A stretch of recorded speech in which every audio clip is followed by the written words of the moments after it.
Hey everybody, it's your boy Dr. Damiso A, Josey. On this episode of the Empowerment Perspective podcast, we sit down with Dr. Marilou Ryder. We talk about female empowerment. That's right, female empowerment. So if you are interested in learning about how to navigate the workforce and how to navigate these leadership positions as a female, this is a particular podcast that you might want to pay attention to. We discuss our 7-book series as well, and we also be dropping some gems on how you can be an effective leader as a female in the industry. This is Dr. Damiso A. Josey, and this is the Empowerment Perspective. This episode of the Empowerment Perspective podcast is brought to you by Oakland Cocktail Company. Oakland Cocktail Company is a cocktail mocktail mixer company located in Oakland, New Jersey. A portion of sales goes towards helping build our local communities. All cocktail mixers are made in small batches and crafted by hand to ensure quality and care. We make you a better bartender.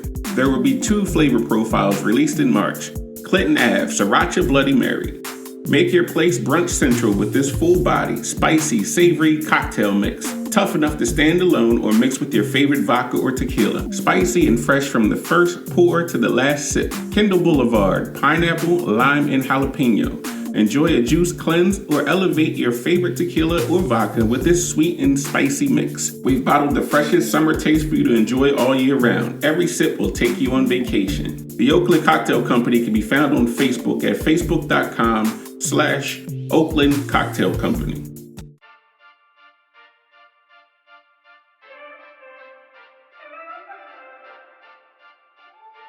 I talk about there's 3 things that women should know about. One of them is self-advocacy, and that's their belief in their ability to accomplish something. I think all women can get to that point. All right, welcome to yet another episode of the Empowerment Perspective podcast. I go by the name of Dr. Damiso A. Josey, and today I am blessed to have a guest on. She is a former top businesswoman of the year in California, top 10 California Administrator of the Year, Johns Hopkins Administrator of the Year, a university faculty member. I could go on and on about this woman's accolades. I am blessed to have Dr. Marilou Ryder on the show today. Doctor, how are you doing today? Oh, I'm really good today, Dr. Damiso. Thanks for having me here today. Yeah, thanks for connecting and thanks for waking up early with us this morning. I believe you're in California, so I know it's nice and bright and early and sunshiny out there. It is. It's really early for me. Yeah, one of the reasons I wanted to have you on this particular podcast is because you wrote a book, a 7-series book about women empowerment, and I have daughters of myself, so it kind of resonated with me. So I kind of want to dive into that series, and I just want to talk about what was the motivation behind even creating a series in the first place. So what was the motivation behind writing that first book? Well, that's a really good question. It involves a story.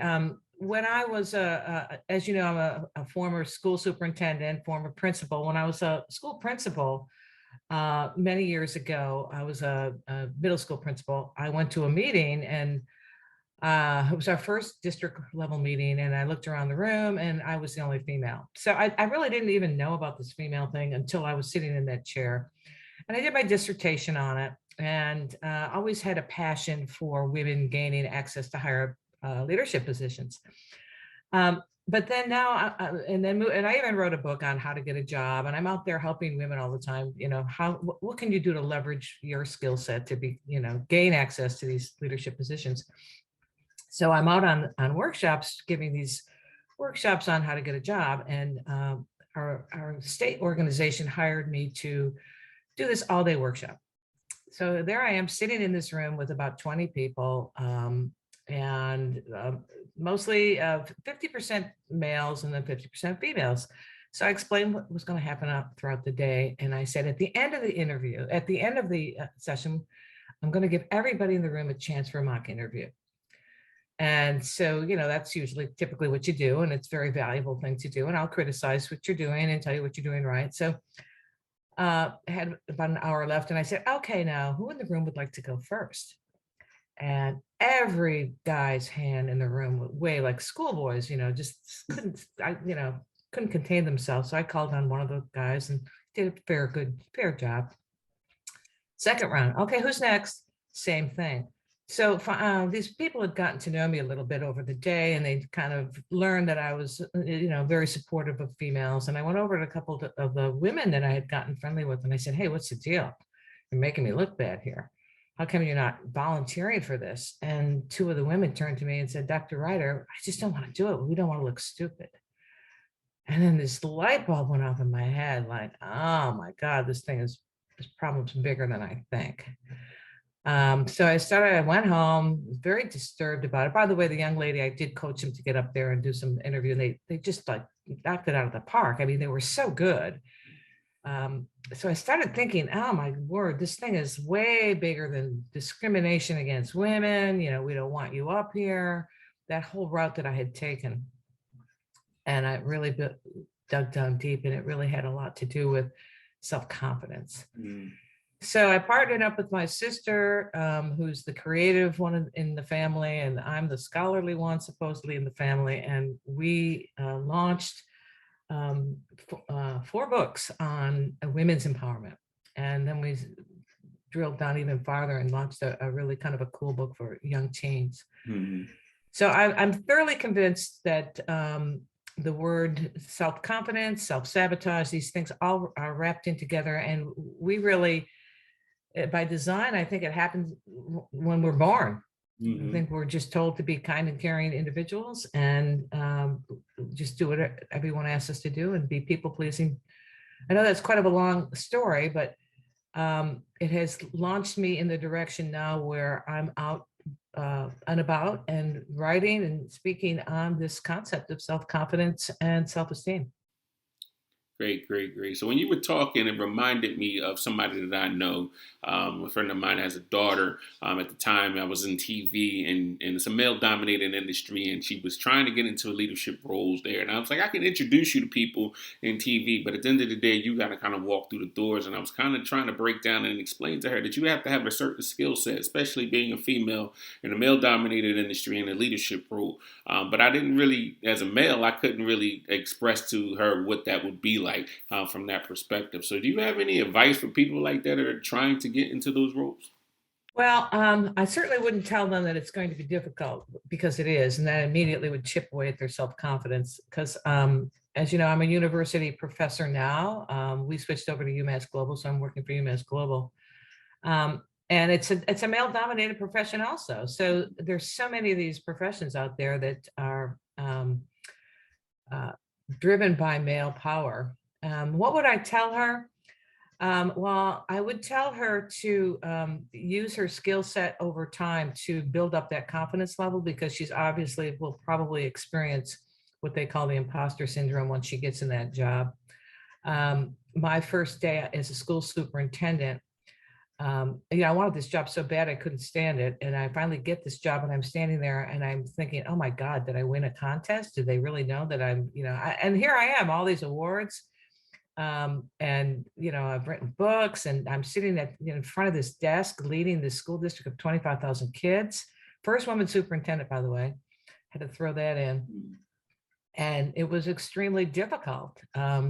First of all, I had to convince myself that I could do the job. And that involved having a mentor. So I called, and this is also for this young woman, you need to get a mentor. So I called up my mentor and I said, geez, I don't know what I'm going to do. I'm scared to death. I'm sitting here. I love the news cameras are coming to interview me any day. And she goes, okay, here's what you need to do. She says, you've obviously got black suits, right? And high heels. And I go, uh-huh. She says, put one on, don't take it off for a week, and walk around like you know what you're doing. And pretty soon you're going to believe in yourself. And I did it. I walked around and I shook everyone's hand, and I had some real good words out there for people, and I started to believe in myself. So I know males experience this also, but that imposter syndrome is a tough one to get through.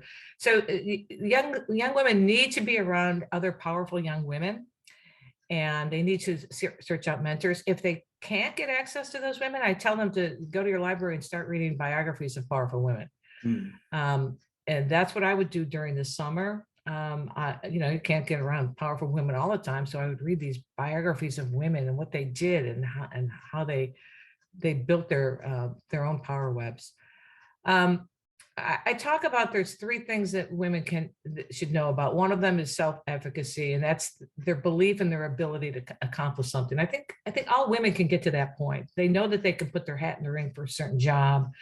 They know that that they have the skill set to be able to apply for these jobs. The second aspect is self-confidence, and how likely are they to do well in that once they do apply. So that involves a lot of preparation, making sure that you have the education, you've built your toolkit up with emotional intelligence, and you've taken all kinds of professional development opportunities to get that toolkit as deep as it can get. And then finally, the one that's the toughest is moving that self-confidence level to self-esteem, the belief that you're overall worthy, that you're worthy of this job. I interviewed about 50 top women that were top in their field. They were in top leadership spots, and all of them said that they never doubted themselves for getting the job just because they were female. They all believed in themselves. And they weren't born with that. They had to work on it. They had to physically and mentally prepare themselves to learn how to be confident. Something as simple as having an exercise program every day. Having something that you do every day that you can feel accomplished by, that you can feel like, oh, I did it. I walked that mile today.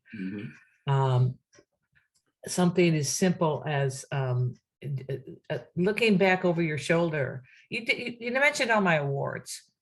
Every time I go into a little speaking gig, I bring out a little card. I have it in my pocket of my latest accomplishments. That I go, okay, Marilou, you just spoke in front of 400 administrators yesterday. You can do this, because it doesn't go away. Right, sure. It's having a mentor, building up that toolkit, and just trying to develop some confidence so that you can compete in a very competitive world. Right. On a previous podcast, we talked about goal setting, the importance of setting goals. We talked about setting goals as a way, small goals, to kind of help you boost your self-confidence. And we talked about having an accountability partner, especially during these rough times and things of that nature. And looking at your series of books, of a couple of titles that kind of stuck out to me, I wanted you to talk about in regards to the titles of these books and the content. Rules to the Game was an interesting one that kind of resonated with me. Don't Forget Your Lipstick Girl was another one. Superpower Moves was also another one. I want to dive into Superpower Moves a little bit and just basically talk about what you talk about within that book. And I think that it's important for people to understand their own self skills and their awareness, but also being able how to navigate within those spaces, and understanding the game, and be able so that you can make some super power moves within any industry that you're there. So can you just talk about the theme of that book a little bit? Superpower Moves and Don't Forget Your Lipstick Girl is for the female that's about 18 on up. And it is really kind of a fun, popular way to approach gaining these skill sets that will help you get to the top. For example, something as so simple as women tend to think too small. I don't know. I was an assistant principal, and I always got myself saying, well, I'm just an assistant principal. So that just a thinking, I'm just a director, I'm just a secretary. Learning to take those little tiny just a thinking things out of your vernacular, and being proud of who you are. Like, I'm an assistant principal and my goal is to become a superintendent. Or just being able to state who you are. Little tiny things like knowing that women tend to be perfectionists, and knowing that if you get snagged up in the perfectionist route, you're likely not to be able to feel that success that so many other women can feel when they recognize that, the word pretty good can substitute for that perfect thinking that women get into. I've seen a lot of school female superintendents get bogged down and actually lose their jobs because of that need for perfection, and just digging in and letting it destroy them. Being able to leave your comfort zone. Some of that's the largest tip. I was a school principal, And I would often have to go around to the different teachers and ask them to move their room. I mean, that's like, and that was like, I was like asking teachers to give up their firstborn. Yeah. You'd think that asking them to move their classroom was like, and I'd be almost afraid to go ask them, and I'd have to work the crowd before I would do it, because, Right. you have to do this. And then once the move was made and teachers would move their room, they actually would come back and say, I kind of enjoyed that. I've got a different window I'm looking out of. So leaving that comfort zone, knowing what you know really well, that's the biggie. Being able to say, I'm going to put my hat in that ring for that assistant principal job. And here's the research on that one. That's really compelling. Do you know that men will apply for a job when they only have 50%, when they don't even have the skill set, where women will wait till they think they're totally ready for it? Yeah. And that's that inability to, put your hat in the ring, be confident who you are, and, get out of that comfort zone. Mm-hmm. And then the other big one is fear and worrying. We worry about everything. And of course, research tells you that 90% of what you worry about is not even going to happen. What's the worst that could happen? So we worry that people are going to think we're stupid. We worry that people are what they're going to say about us. We worry about what our boss said to us last night. And so being able to really route in deep and look at what's causing that worry to help you move forward. So, I've got a million strategies out there, and some of them are so simple. Mm-hmm. Just learning to take a compliment. All right.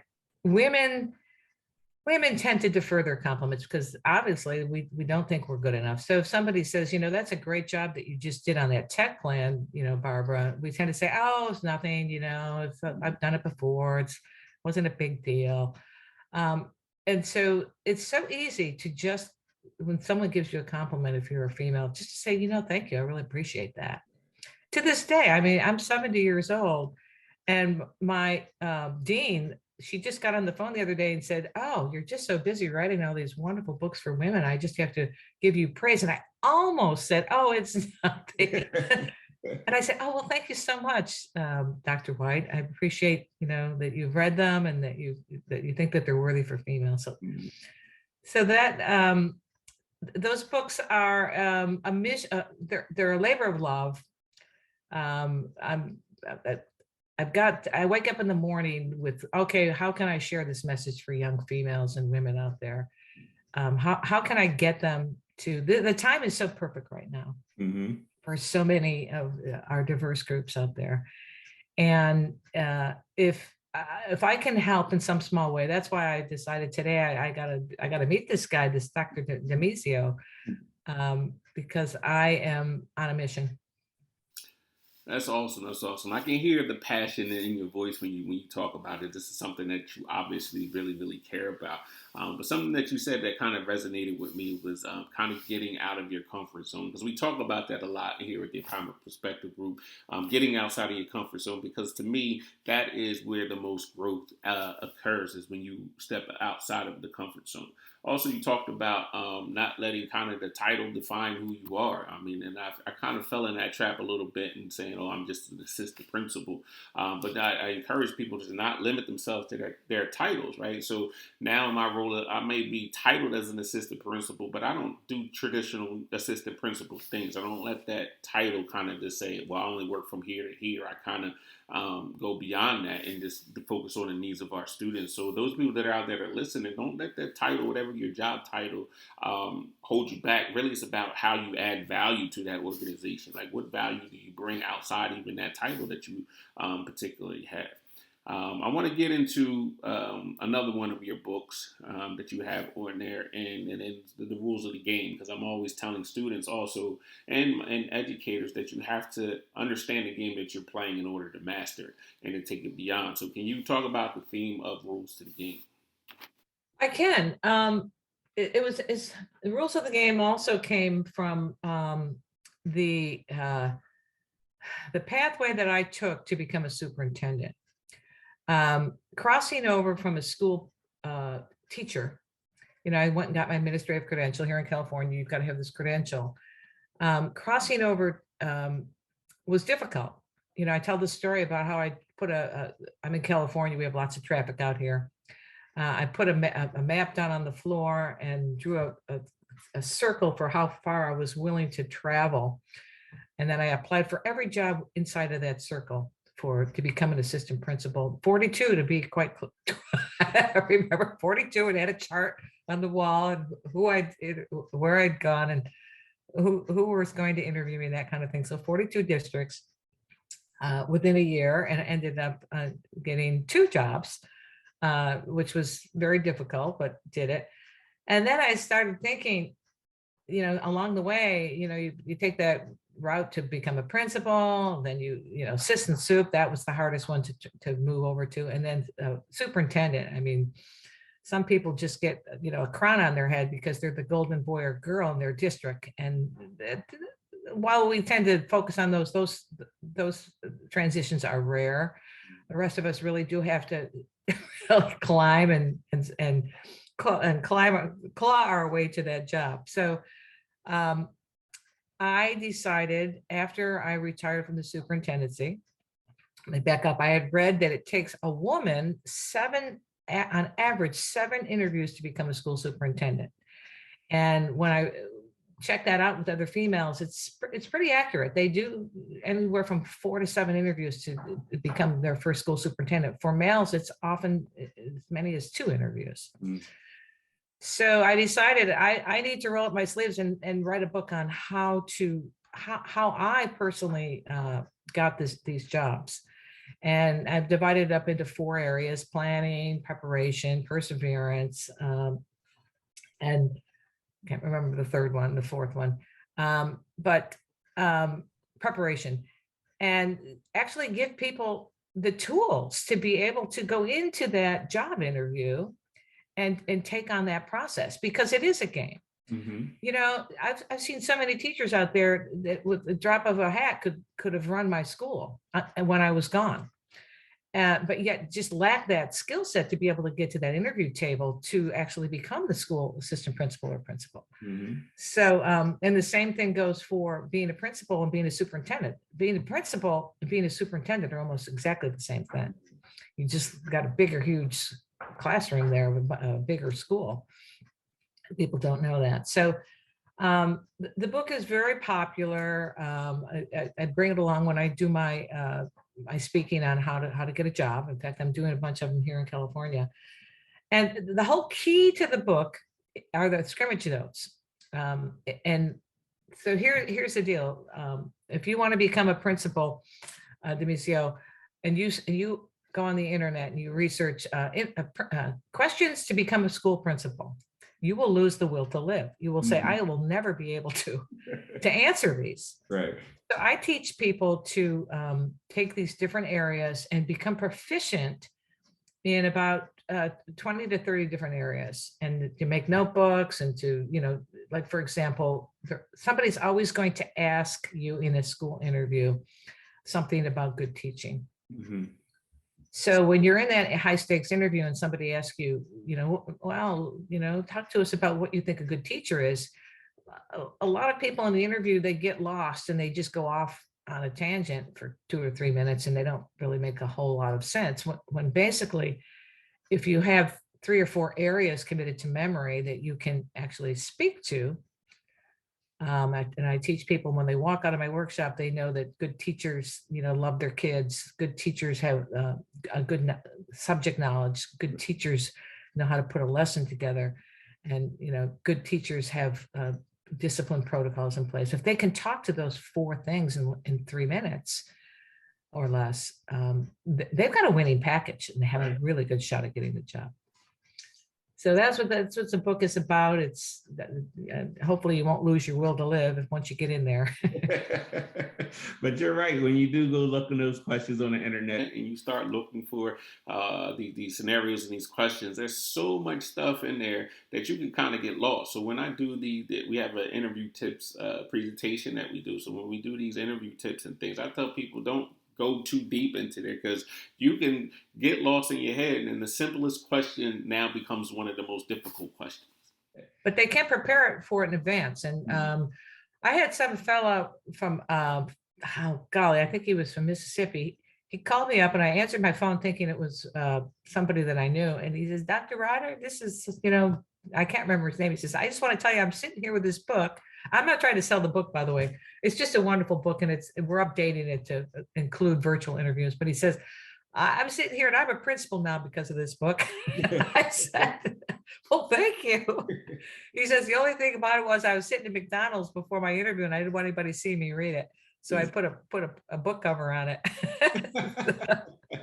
I go, well, that's pretty cool. So where can they find information and purchase these books if they are interested? Oh, they're all on Amazon. Just look up Marilou Ryder. They're all on Amazon. And if anyone ever does, call me up, tell me what you think about the books, or, if you have any questions, because I love being on the internet and I do respond. It's our window right now, especially during COVID. And I've met so many wonderful people like yourself, Damiso. How would I have met you if I hadn't been on the internet? And what state are you in? Virginia, correct? I'm in New Jersey. New Jersey. Okay. Yes. I was born and raised in upstate Syracuse, New York. So well, I'm going to ask you in the teacher's lounge about that. As a matter of fact, that's a perfect transition to a new segment that we call the Teacher's Lounge. So if you're just new to the podcast, the Empowerment Perspective podcast, the Teacher's Lounge is a segment where we loosen up and have a little bit of fun. The Teacher's Lounge, if you know anything about it in education, is a place where the teachers go. They gossip, they talk stuff, they still eat other people's lunch. They kind of let loose. They do talk shop in there, but they have a little bit of fun during their lunch period. So I want to transition into the Teacher's Lounge, and I'm going to ask you a series of questions. You simply have to pick one or the other, and then you have to tell us why. So we're going to start off relatively easy. And since that you are from Syracuse, but currently living on the West Coast, I have to ask you East Coast or West Coast, and why? Oh, West Coast. There's just so much progress out here and excitement. It's, we got a lot of traffic and we got a lot of earthquakes, but it's just, it's such an innovative spirit out here. Definitely the West Coast. The weather's pretty good too. No, I completely get it. I got a buddy that went to school in Syracuse. He currently lives out in the West Coast. He's sending me these pictures of this beautiful sunshine and all this lovely weather out there. But I said, but you still got that 405 traffic. It's a little bad out. I'll take the East Coast with that. It's bad. All right, question number 2. Another easy one, I think. Speaking or writing? Oh, speaking. Believe it or not, before I wanted to be a superintendent, I wanted to actually do stand-up comedy. Really? Because I was the funny one in my family. Of course, you're not getting a lot of that today. But yes, speaking, I love to speak because I love to see the engagement with people, the light bulbs go off. And I used to be scared to death of it. I get up there and I go, oh my God, I have my flip cards and everything and notebook. But then it just kind of came over me with that stand-up comedy routine. I just love it. And it's very rare now. I did my first speaking gig in about eight months ago for a bunch of, for actually nationwide, for female superintendents who wanted to be aspiring superintendents. And they all flew into San Diego. And I thought I'd been like a kid in a candy store. I just couldn't believe I was back up there speaking again. So yeah, absolutely speaking. No, I definitely do miss it. I definitely miss being out there on the road and connecting with the people. We had to pivot to virtual, even though I did a presentation with the World Education Summit and over 20,000 people were there. I couldn't see them. I couldn't feel them. And it's just something about that energy when you are present with the audience when you're presenting. So, we do miss that, and hopefully things will clear up and we'll get back out on the road and be able to touch the masses and really feel it. And so there's something about speaking, especially speaking in person, that is really, really drawing for me. So the next question I always ask people, especially educators, I want you to reflect back to that first day on your job. You can pick either your superintendent job or a principal job, a teacher job. It doesn't really matter. And I kind of asked them, was there a story, a horror story, or is there something that you just remember of that first time experience? Like for me, example, when I was teaching, I taught television production. It was my first time, the first day. And my classroom was underneath of a science lab. And the teacher above me, I'm sitting down there trying trying to teach these students about the equipment. I'm bringing all this expensive equipment out, and the teacher above me was doing a science experiment on water displacement. So he steps inside this barrel of water, but the barrel tips over, the water starts falling on the floor. It's starting to come through my classroom. I'm running, trying to grab all the equipment. I'm like, this is day one. I'm like, if the rest of my career is going to be like this, it's going to be a long road. But is there a story that you can share with us of a first time? Oh, my first moment. Boy, you caught me on that one. Well, I think probably it would be my first day as a school superintendent. Okay, so I was down here in Orange County, and just Orange County is Orange County, California. It's very high end, and fancy malls, and just lots of shopping, and just really cool. So my first superintendent job was in Fresno.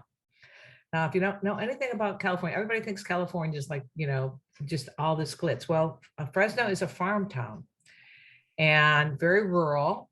And so on my first day, they showed me my office, and it was probably about as big as a closet, and it was in a portable. And that's okay. I knew what I was getting into, and I'm, I know no boundaries when it comes to that. So I was just so excited to be up there working with kids. So the school secretary came in and said, I have my own private restroom. And I said, oh, or not the school secretary, but the district secretary. And she says, and here's your key. And so of course I had to go use it and check it out. I had my own key in my own restroom, and it was smaller than the closet. But I got in there, and I had my high heels on, which was a big mistake really, to wear high heels. And my high heel went through the floor in the restroom because the former superintendent was a male, and they'd never used the female restroom, the executive restroom. So I didn't know what I was going to do. My heel had gone through the floor, and I couldn't get it out. So I came out, and they laughed forever on it. They came out, and it kind of broke the ice a little too, because there I was, all fancy and all these wonderful, cool looking clothes and everything. And I knew right then that I was going to have to, dress for the occasion. Not that I didn't wear a suit every day, right, but just that the workmen, they got a real kick out of it too. So it was a good way to be introduced. So there you have it. Awesome. Thank you for sharing. Okay, so last question. What do you like to do when you are not working? I love to play with, actually, what do I like to do when I'm not working? I'm always working. So I'm writing a book right now called Self-Advocacy, but what do I like? What do I like to do when I'm not working? Ride my bike, garden, and play with my dog, Baby Doll. Awesome. So yeah, she's my lover girl, Baby Doll. It's awesome. I just recently got into biking, just rode 66 miles across the state of New Jersey for the American Cancer Society. So I definitely support bikers and cyclists like yourself. Very cool. Well, Dr. Ryder, I definitely appreciate your time that you spent with us today. You were definitely dropping some gems. We call them gems here on Empowerment Perspective about women empowerment. But at this particular time, I usually give our guests any last word for our educators that are out there, or anybody that's listening to us right now. Any last words? Yeah, one of the things I forgot to mention was that I am a professor for UMass Global. And I work in the doctoral program. So if you have a master's degree, you could apply for this doctoral program. It's an amazing program on transformational leadership. We have a lot of teachers in this program. Again, I'm talking about, filling up that toolkit of yours. We go across the country. In fact, I have students in Florida. I have students in Texas, in Massachusetts. So it's an online program. We do meet 3 times a year on the East Coast. So on the West Coast, it will give you an opportunity to be able to go to the beach if you do enroll in this program. So if you'd like to know more about this program, UMass Global's doctoral program, just reach out to me at drmlr@yahoo.com, and I can give you information. But for the females out there, and for all of you, we're in really uncharted waters right now. I have so many friends who are superintendents who are retiring. They just say that, and principals, I have students that are principals just saying, I just don't know if I can take another day here. we are in such uncharted waters, and my heart goes out to you. I believe that we have the most important job as educators, and just have the faith and work together. There's safety in numbers if you reach out to one another and you mentor one another, and we're all going to get across the finish line and help these kids. So thank you very much. Well, again, Dr. Ryder, I thank you for your time. Thank you for your great words of wisdom and your gems that you have been giving us today on women empowerment. Definitely appreciate you. For our audience members out there that are listening, though I'm a fan of looking at the positive in situations and trying to find opportunities. And I know that we are in the middle of a pandemic, and I know that we are fighting difficulties in our society right now. But to me, that this is a prime opportunity for finding opportunities. So I need you to sharpen your skill sets and be prepared to take these opportunities and to take advantage of these opportunities. Especially if you're in the field of education, you want to get into administration, there's going to be a lot of movement that is occurring because of this, but you need to be ready to take advantage of those opportunities. So make sure that you are constantly studying and being a student of your craft so that you can master your craft. Again, Dr. Ryder, we definitely appreciate you being on here today. And for our audience out there, keep grinding, keep working, and stay empowered.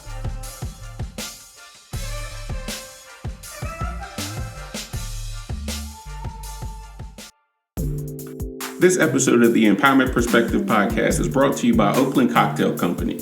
Oakland Cocktail Company is a cocktail mocktail mixer company located in Oakland, New Jersey. A portion of sales goes towards helping build our local communities. All cocktail mixers are made in small batches and crafted by hand to ensure quality and care. We make you a better bartender.